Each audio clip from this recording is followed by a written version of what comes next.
Oh, good.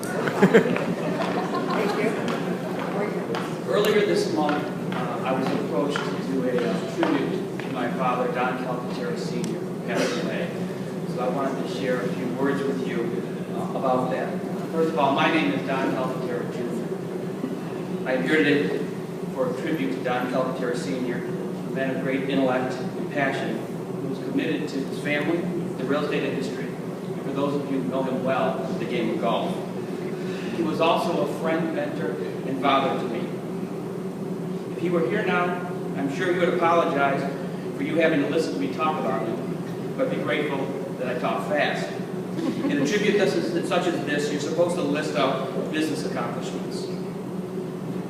But my father was about interacting with others, so I will start with where he came from, because that's where we typically would start with people. When he met someone, he'd ask you where you grew up, what you did before you came to your current job, how you got into the business, did you have any siblings, how old you were, whether you were married, were you going to get your teeth fixed? He would ask you anything terribly inappropriate from an HR standpoint.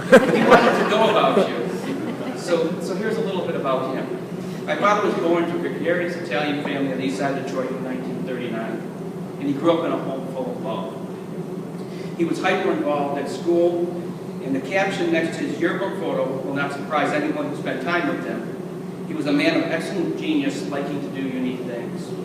He married the love of his life, Carol, in 1961. They traveled together with friends and family, fought for each other, prayed in each other's hospital beds, and raised and married off 5 kids. He has 8 grandchildren whom he adored. He spent countless hours with them, encouraging them and joking with them. I will never forget when he taught my niece how to speak Polish. She came home from elementary school and told him he was wrong. You do not just add ski to any word to make it Polish.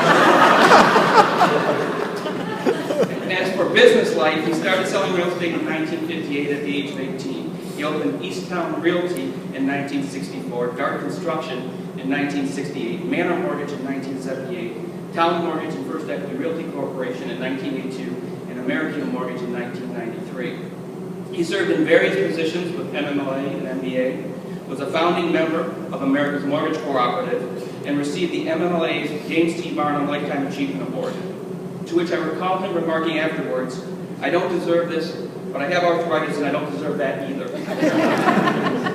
He created the residential wraparound mortgage and a REIT to hold the investments, the green slip, the first pre-approval that was as good as money, and a first right of refusal for refinances, which he recorded onto the title to ensure we had a shot at refinancing should that person try to refinance their house.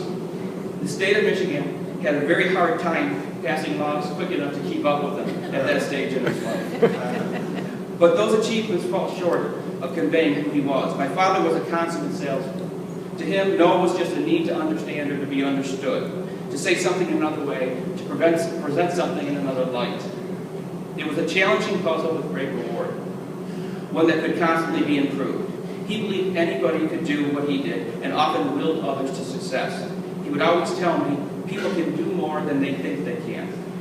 He was a driver, pushing people hard, but never harder than himself. My cousin recalls having taken a day off to go fishing. When he returned, my father asked him how many fish he caught. 8 perch, he said. To which my father replied, "Your brother sold a house on your floor type. Each one of those fish cost you $87. I hope they tasted good." He always saw the best in people and pushed them to be all they could. And he always encouraged them, although sometimes with the boots of the pants.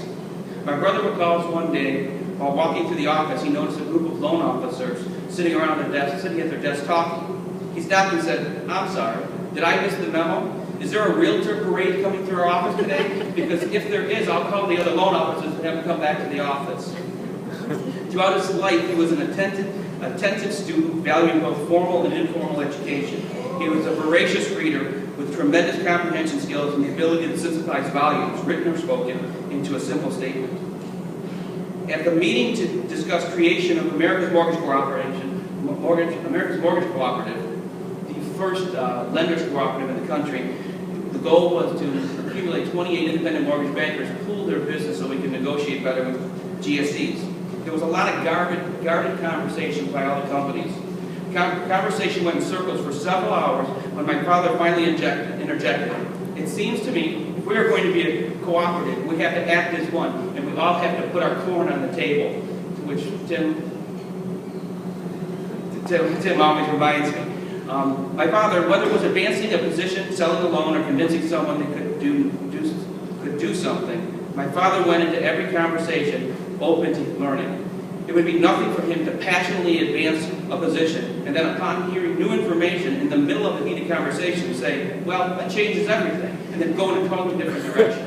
It was almost like trying to keep up with Barry Sanders, jigging and jagging sometimes. My father never forgot a favor and would help anyone.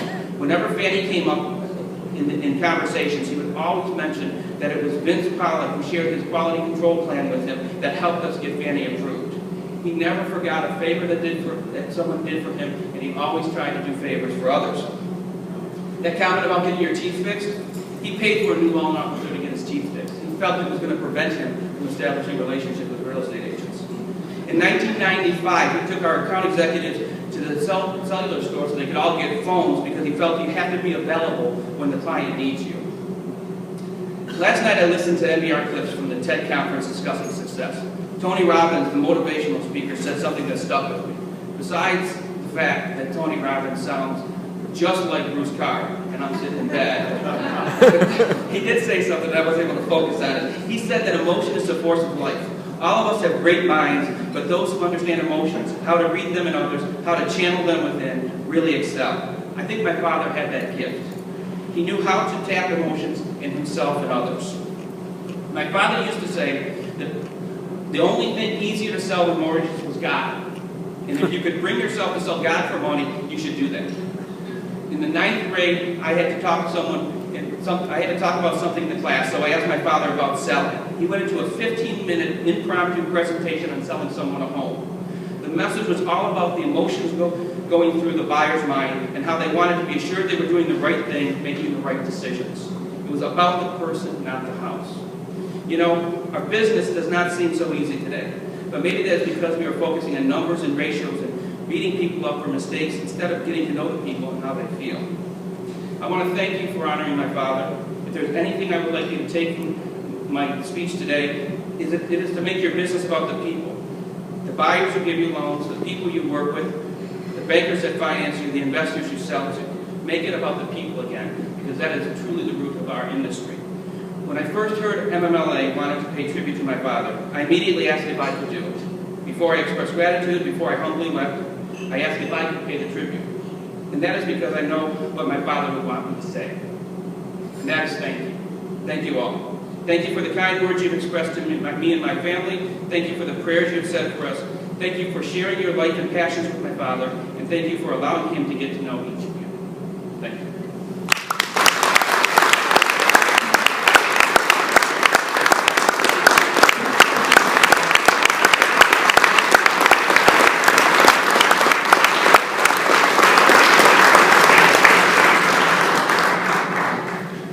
Like many of you, I have to go back. So, I'll take this quick.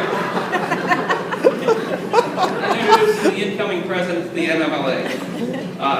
Kim Alexander is the Chief Compliance Officer. Don't forget about that. She lives in Troy with her 10-year-old son, Noah. She's an avid hometown sports fan, loves to cook, enjoys anything competitive, definitely. Reading, is an ardent supporter and fundraiser for Susan Komen, Race for the Cure, and enjoys spending time with her friends and family. Kim came to our company in 2000 after 2 years at a credit union. There were numerous times in the history of Kim's involvement with our organization that I had it up to here with her.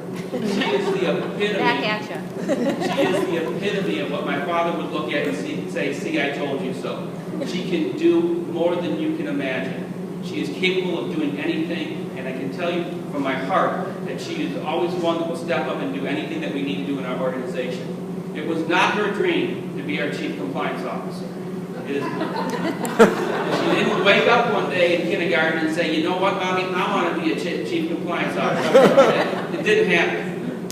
But we needed somebody in our Chief Compliance role. We needed somebody who understood our business. We needed somebody who could digest issues and formulate an approach to attack problems. And we needed somebody that could advocate for us in the circles where regulatory changes were being made. And there was nobody in our organization that was better equipped to do that than Kim. So I'm very, very proud to introduce her, to have her be the incoming president for this MMLA. I warn all of you that are going to be working with her that you better be tough, because she's tough and she's going to drive, and you better move. And I really, really hope that you will embrace her as we have at town.